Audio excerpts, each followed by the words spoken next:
Hi, it's Brendon Payne again, and I wanted to talk today about something that I'm hearing a lot from agents, not only in our market, but from agents outside of our market, in terms of what do we see coming up in the next year? And really, the question is now a good time to be getting into real estate? Or for those that maybe have been in for a year or two, they're trying to ask the same question a little bit differently, and that is if I'm positioned in the right spot to be able to perform the way I want to this year. So it's basically a question of is now the time to that I can expect to grow my business? Really important question. I want to give you some thoughts on what I take out of this upcoming year, what I anticipate seeing, so that you can be aware of some things to be looking for and how to prepare yourself so you can not only survive this year, but you can actually find a way to thrive.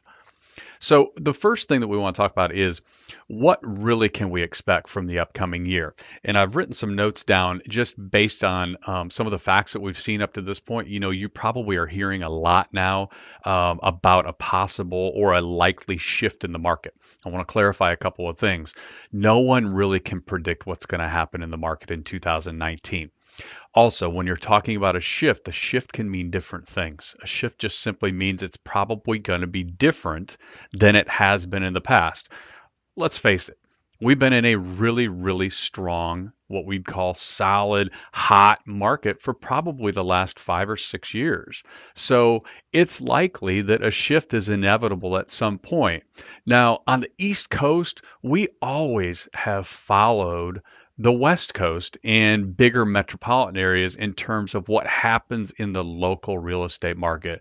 So we have the benefit of watching and listening and seeing the results in other markets to help us determine, well, what do we have coming up next? We always lag other markets.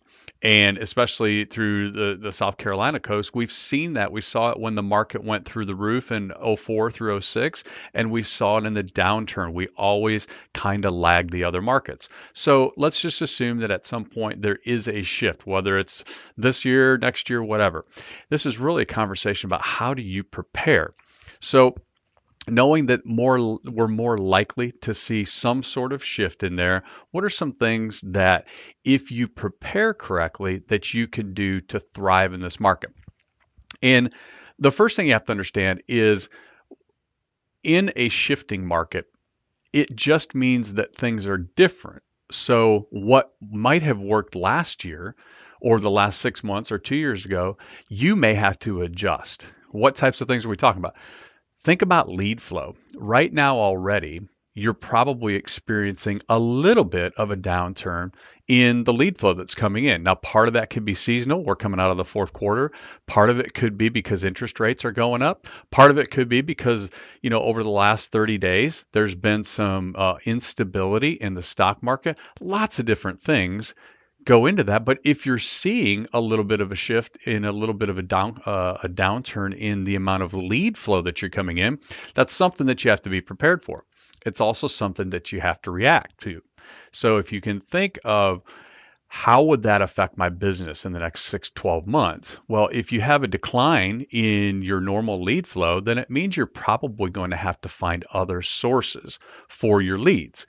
And so that might mean now there's a profitability change. So if you weren't spending money on lead sources before, now maybe that becomes something that you have to put on the agenda. Maybe you have to start considering how are you going to generate more leads. So that's just one example of how you need to be prepared going into the new year. So I want to really share three important things that if you are prepared, that you can actually increase and improve your business, increase your market share in a shifting market. That's a really, really important part. And it makes it a great time to be getting in the business. Now, if you aren't doing these things, or you're thinking, boy, I'm not really prepared on these three levels, then you probably do need to be concerned, because even over the next 12 months, if we see a shift and you're still doing business and you're able to continue doing transactions, then you may see some impact to your profitability for a lot of different reasons. So let's start with number one.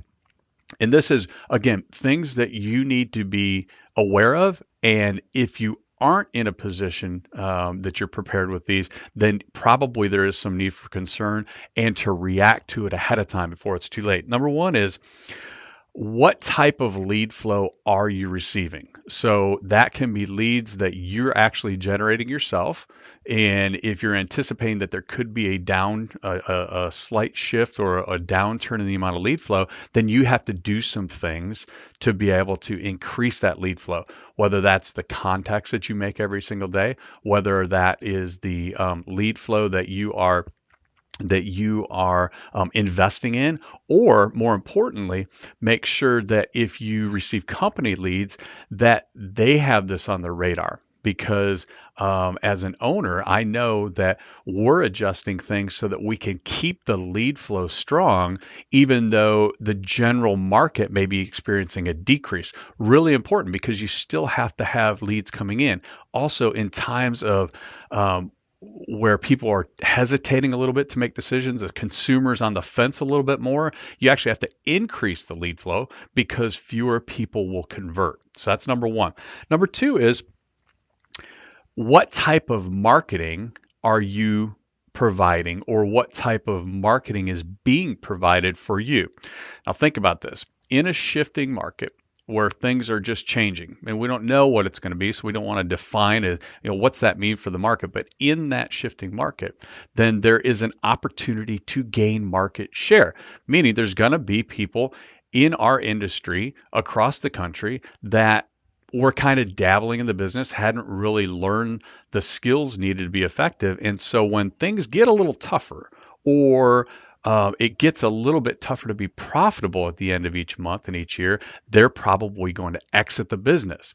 In order to not be one of them, you have to be prepared to gain market share, which means, what are you doing to market not only your listings that you have, but market yourself as an expert to be able to gain more clients? Now, my personal opinion is this is a tough job for the individual agent.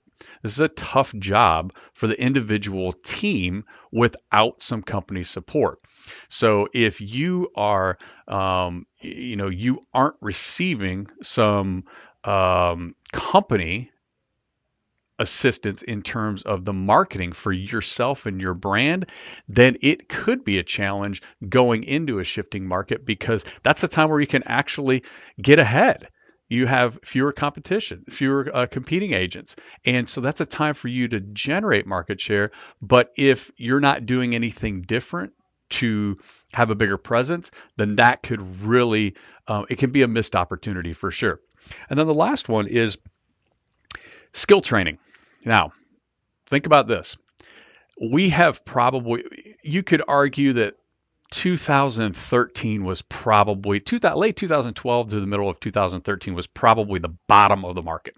After that, things started getting better progressively. So we're now in arguably 6 to 6.5, maybe 7 years of a really strong upward trending market. Days on market's short, multiple offers happen a lot. We've got it was a hot market, okay?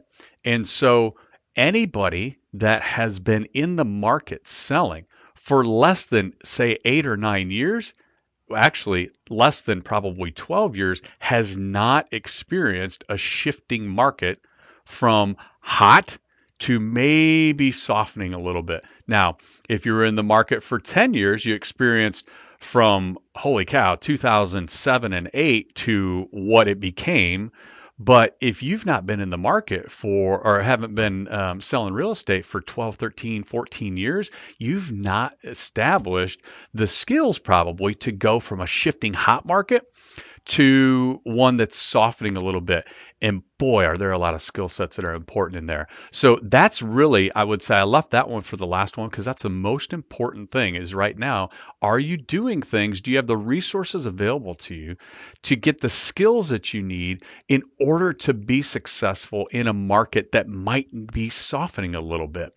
So if you look at those three things within your own business, you're going to have a better idea of whether or not I believe you're prepared. If you've got those locked down, then you should be in good shape. You should expect a strong year regardless of what the market does because you're prepared.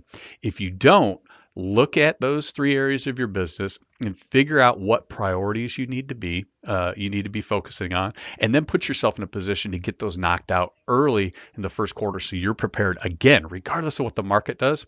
I've coached agents in markets where it was disastrous and they're doing really good, growing their market share. We've coached agents in markets where that's trending up and they're doing really good. The market's really irrelevant. It depends on your preparedness and your skill set. So I look forward to the next video, and please let me know if there's anything that you want to talk about or that you have questions on. Shoot me a text or a Facebook message. I'd love to do a quick video on them, and look forward to your success. Thanks so much.